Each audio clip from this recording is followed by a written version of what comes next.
ሩታን ሰደባት። በጣም ገራሚና በጣም አሳዛኝ ነገር ነው ይሄ የተሰማው ነገር። ፍሬው የተናገረው ነገር ትክክል ነው።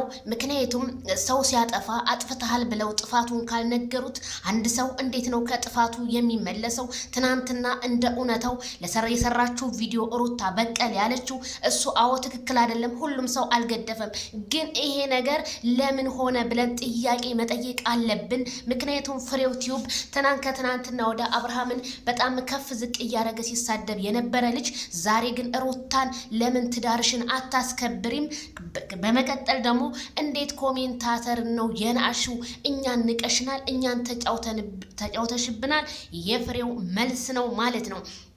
አዎ እኔም ትክክል ነው ፍሬው የተናገረው ዛሬ በጣም ትክክል ነው። ምክንያቱም በቀል ብላ ባትመጣ በሌላ ነገር ብትመጣ ኦኬ። አሁን እንደዚህ ሩታ በቀል ብላ ስትመጣ ኦዲየንስን ነው የዋሸችው ብሎ ነው ህዝቡ እንግዲህ ሩታ ላይ ተጽዕኖ የፈጠረው ማለት ነው። በጣም እንግዲህ ገራሚ ነው። 15,000 ሰው ኮሜንት ጻፈ ማለት በጣም ከባድ ነው። እኛ ትናንሻለን እንጂ በጣም ገራሚ እኮ ነው። ይሄንን ኮሜንት ሩታ ግን ትቋቋሚዋለሽ? ነገሩን ስድብ ያጠነክራል የሚባለው እውነት ነው። ሩታን ስድብ ያጠነክራል። ሩታ ይሄንን አይዲያ ቀይራችሁ በሌላ ብትመጡልን መልካም ነው።